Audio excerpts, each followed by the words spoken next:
My name is Roberta, and for as long as I can remember, I've worked at my parents' tableware store. We sell everything from fancy dinner plates to the kind of mugs you use for your morning coffee. It's a family business through and through. The day everything started to change was just like any other, except for when Mrs. Wilson from the bakery next door stormed into our store. She had this way of busting in like she owned the place. "John," she bellowed, not even a foot into the shop, "I need to speak with you now." Her voice could slice through concrete. I was rearranging some ceramic teapots we just got in, but I paused to watch the scene unfold. Dad wiped his hands on his apron and shot me a look that said, "Here we go again." "Sure thing, Beverly, what's stirring?" Dad always tried to stay cheerful around her, but you could tell he was bracing himself. Mrs. Wilson glanced around, her eyes finally landing on me. "This is family business, Roberta. Mind giving us a minute?" Her tone rubbed me the wrong way, but I shrugged it off and wandered over to the other side of the store, pretending to fix an already perfect display of dinner sets. I wasn't trying to eavesdrop, but their voices carried over the shelves. "I'll cut to the chase, John. My bakery and your store have been neighbors for years. It's time we think bigger. What do you say to merging our businesses?" Her voice was all business, serious. Dad coughed, a little taken aback. "Merge, huh? That's a hefty suggestion, Beverly. What's got this idea in your head now?" "Not just that," she continued, lowering her voice so I had to strain to hear. "I think our kids could make this even more beneficial. If Roberta and Lucas were to tie the knot, it would solidify the deal." I almost dropped a teapot. Mary Lucas. The Lucas I knew was her son, sure, but he was 10 years older than me, and we barely exchanged 2 words despite being neighbors. I peeped around the aisle and saw Dad scratching his head, clearly in deep thought. "Lucas is a good lad and Roberta's a bright girl," Dad finally said. "But marriage, they hardly know each other." "They'll get along, trust me. Plus, it makes good business sense, doesn't it?" There was a sharpness in her voice, like she was used to getting her way. Dad nodded slowly. "I'll talk it over with the Mrs. and Roberta, of course." When Mrs. Wilson left, Dad called me over. "Roberta, you heard all that, didn't you?" I nodded, not sure what to make of it. "She wants to merge the store and the bakery, and she wants me to marry Lucas." "Yeah," Dad sighed, rubbing his temples. "What do you think?" I know it's a lot to take in. Marrying for business sounded like something out of an old movie, not something I'd ever imagined for myself. I don't know, Dad. Lucas seems nice, but marry him just like that. You should meet him properly this time, see if you two click. No pressure to decide right now. We'll take this step by step. Lucas and I spent the next few months getting to know each other. I found that he wasn't just well-mannered. He had a genuine side to him that cared about the business as much as his mother did, but in a less overbearing way. Our conversations often drifted from business to personal, which made the whole situation seem less like a contract and more like a potential relationship. The wedding planning, though, that was a whole other beast. Mrs. Wilson, my soon-to-be mother-in-law, took over everything, from the cake from her bakery to the decorations that looked like they belonged in one of her display windows. One afternoon, as we were going over the guest list, she barged into the room with a stack of invitations so thick you'd think we were summoning the whole town. "Roberta, dear, I've added a few names to your guest list. People important to our business. It's crucial they're there," she announced, dropping the stack on the table with a thud that made me jump. I bit my tongue, not wanting to start a fight. Lucas saw this and squeezed my hand under the table. "We'll sort it out, Robbie. It's our day, remember?" The day of the wedding was a blur. I stood at the back of the hall in my dress, feeling more like a prop in Mrs. Wilson's grand business scheme than a bride. My dad came up to me, his smile a little forced. "You look beautiful, Roberta. Ready?" he asked, offering his arm. I nodded, taking a deep breath. "Let's do this." The ceremony went by in a rush, and before I knew it, Lucas and I were pronounced husband and wife. The reception was loud, filled with Mrs. Wilson's guests who talked more about the potential of our joint ventures than our nuptials. The merger was completed soon after the wedding. Both shops were knocked into one big space, with a section for the bakery and another for the tableware. The first day we opened the combined store, Mrs. Wilson was everywhere, directing staff like a general. Roberta dear, make sure those plates are aligned with the pastries. Symmetry sells, she called out across the store.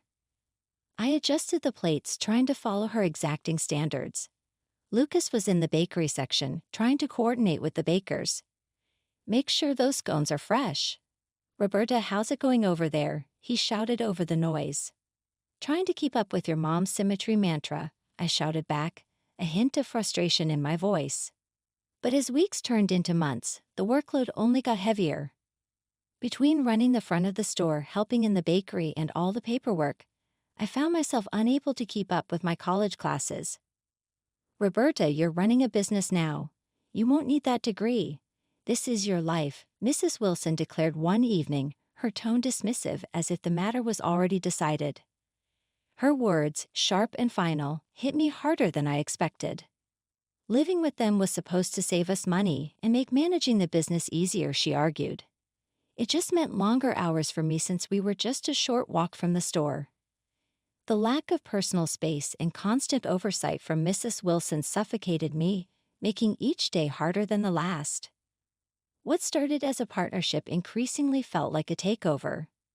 Meanwhile, I noticed something else that troubled me more than I expected. My dad was around less and less. One particularly busy Tuesday morning, as I was setting up the store before opening, I couldn't help but feel the emptiness of his absence. It used to be that he'd be here by now, sharing a joke or two to kick off the day. Instead, it was just me and the clinking of ceramics. That evening, after a long day of dealing with customers and Mrs. Wilson's incessant directions, I visited my parents. The air in their living room felt heavier than usual, like there were words hanging in it that no one dared to speak. Dad, why aren't you at the store much anymore? I asked as soon as I sat down. The direct approach felt necessary. My dad looked up, a frown creasing his forehead. Well, Roberta, it's complicated. Beverly she's taken over more than we expected. My mom chimed in from across the room, her voice sharp with worry. She's pushed your father out, Roberta. That contract we signed, it wasn't just a merger. It's like we handed her the keys to the kingdom. My stomach twisted into knots. What do you mean, Dad? You've always handled the orders and the suppliers. He sighed, his hands clasped tightly together. Not anymore. Beverly rewrote the job roles. Legally, I'm just a consultant now, barely that. I don't have a say in the business I built. Anger flared up inside me, hot and fierce. Why didn't you say anything? We thought we could handle it, sort it out without worrying you, my mom said, her eyes sad. But it's clear we can't. She's taking everything we've worked for, Roberta. The next day, I confronted Mrs. Wilson. It was early, just as the morning light began spilling into the store. She was arranging some pastries, her back to me as I walked in. Mrs. Wilson, we need to talk about my dad, I said, my voice firm, louder than I intended. She turned around, her expression one of mock surprise. Oh, what about him, dear? You know what I'm talking about. You're pushing him out of his own business. Why are you doing this? I demanded. Mrs. Wilson straightened up, wiping her hands on her apron as she faced me. Roberta, your father is getting older. He can't handle the stress of the business. It's better for everyone this way. I'm making things more efficient. That's not your call to make, I shot back. He built this place. You can't just sideline him because you think it's better. She scoffed, shaking her head. Business is tough, Roberta. It's not about sentimental value. It's about keeping the ship afloat, and doing what's necessary. When the pandemic hit, it felt like someone had pulled the floor out from under us. Sales at the store plummeted every day. The empty aisles stared back at me, a grim reminder that things were bad and might get worse. It was during one of those quiet, worrying shifts that I decided we couldn't just sit around waiting for normal to return. Lucas, we have to pivot to online. We can set up delivery, maybe start taking individual orders, I said, trying to sound more confident than I felt. Lucas looked skeptical but nodded.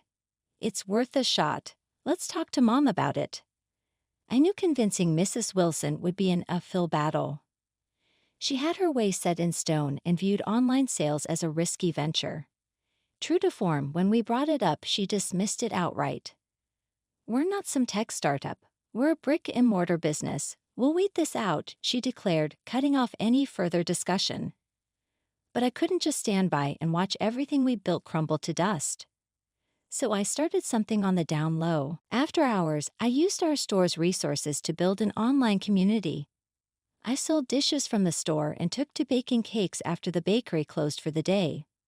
Orders began to trickle in, then flood. Keeping this from Lucas and Mrs. Wilson was exhausting.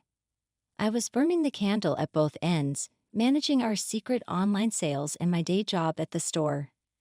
Nights turned into mornings, and I found myself sneaking back home well past midnight on many occasions.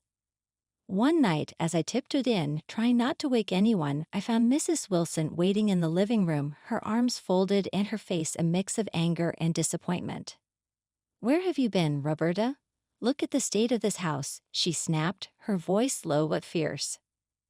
"I've been working, Mrs. Wilson. We got a rush of online orders tonight," I replied, my voice weary from too many long nights. "Online orders? What online orders?" Her voice rose, sharp and accusing.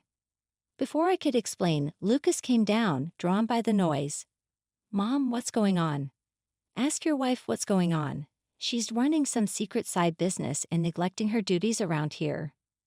Mrs. Wilson shot back, glaring at me. Lucas turned to me, confusion and frustration written all over his face.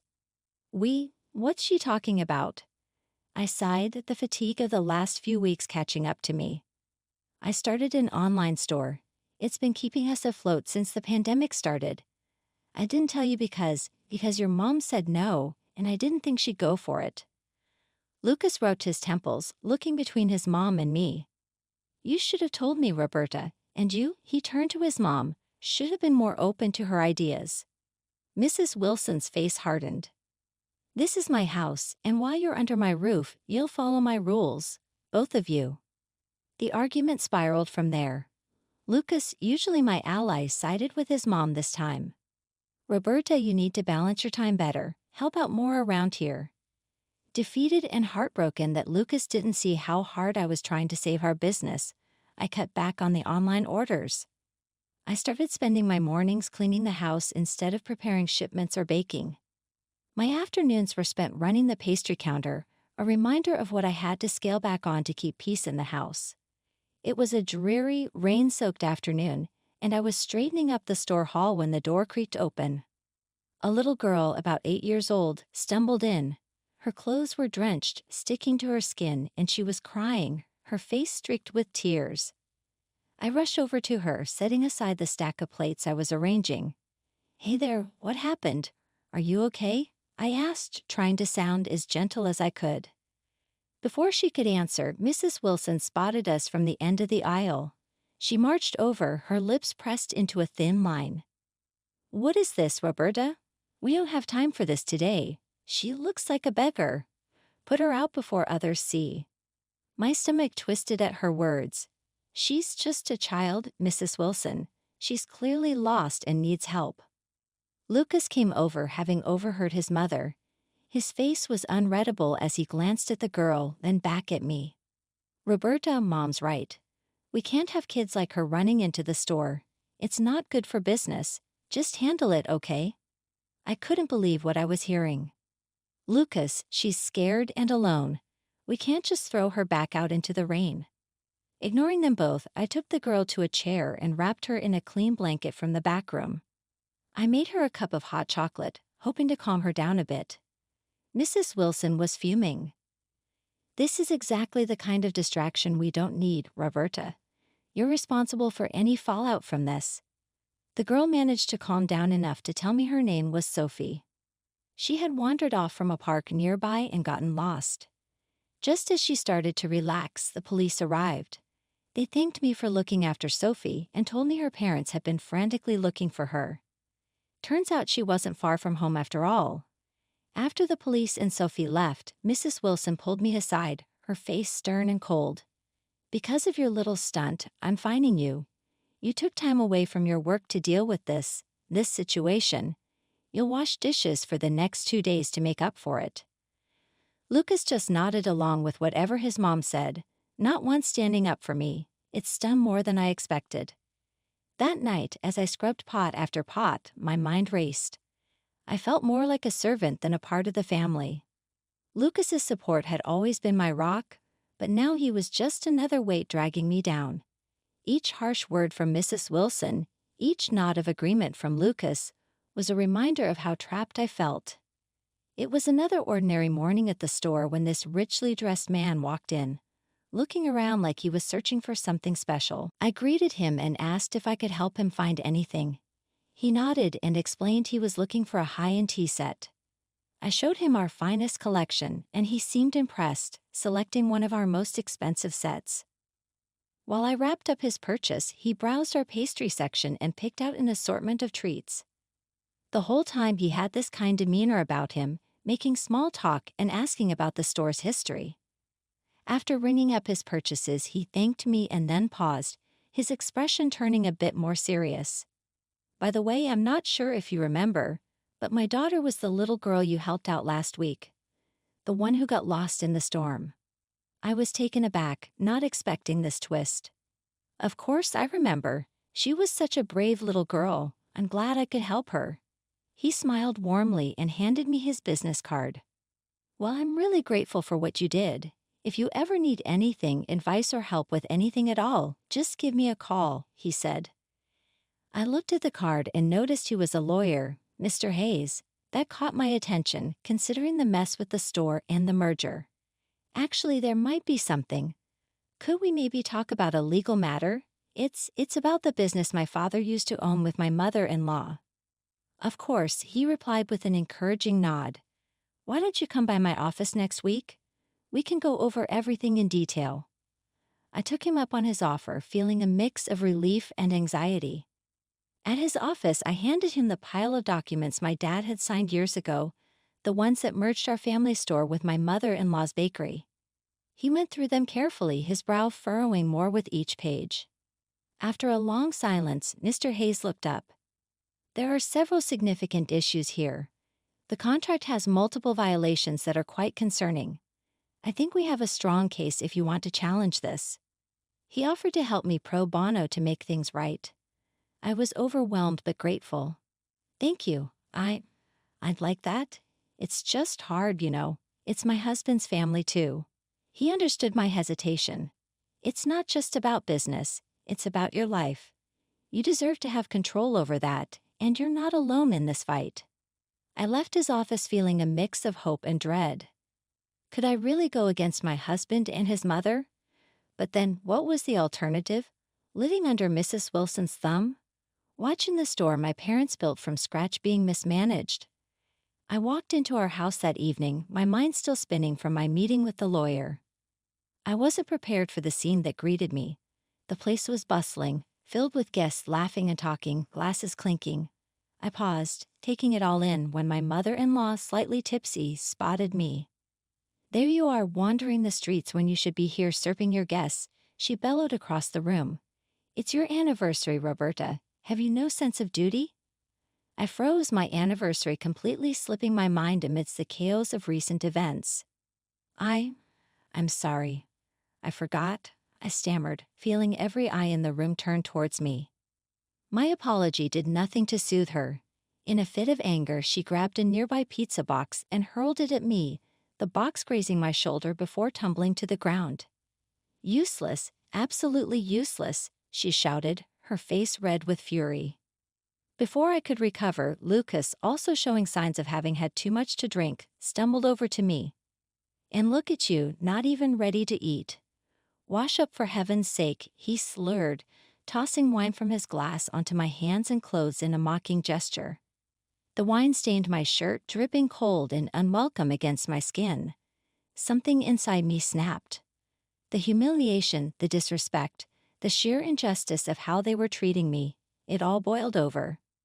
I wiped my hands on my stained shirt and faced the room, my voice steady and loud enough to silence the room. "I've been to a lawyer. I'm getting a divorce, Lucas." The room fell completely silent. Lucas and his mother looked at me as if they had seen a ghost. "Who do you think you are?" My mother-in-law hissed, stepping closer. "You think you can just—" "I'm not finished," I cut her off, my voice ringing clear. "I'm challenging the merger of the store. There's been fraud, and I've already sent the documents to the authorities and to court." Lucas staggered slightly, his earlier bravado fading. "Roberta, you can't mean this."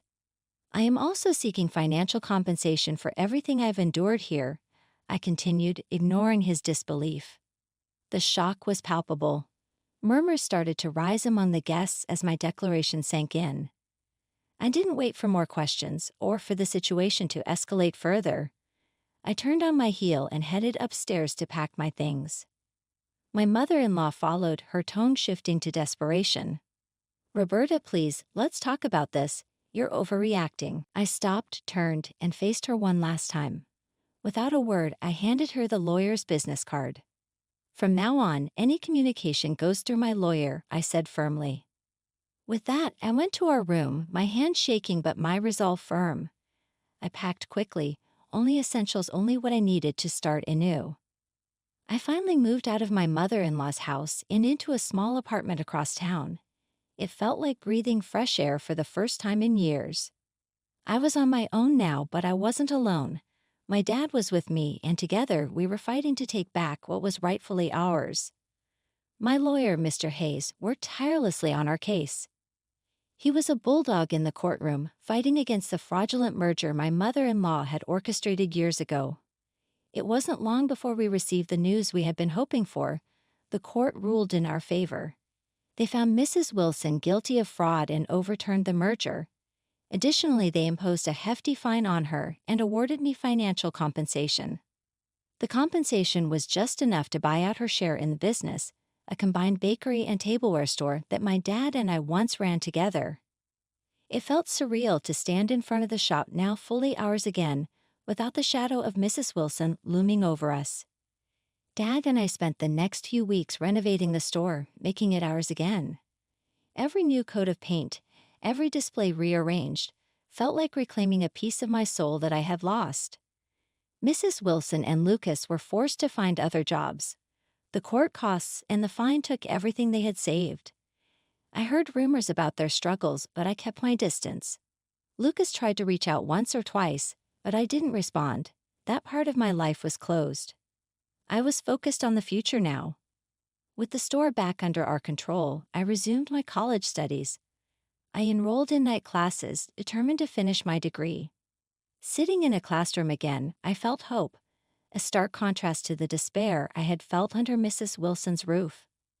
One evening after closing the shop, my dad and I sat at one of the tables sharing a pot of coffee. "You know, Roberta, starting over like this, it's more than I could have asked for," Dad said, looking around the shop fondly. "I feel the same, Dad. It's like I finally woke up from a long bad dream." "We have a second chance here, and I'm not going to waste it," I replied, feeling a strength in my words that I hadn't felt in years. We talked about plans for the future, new products we could introduce, holiday sales to prepare for, and community events we could sponsor. It was exciting, invigorating, and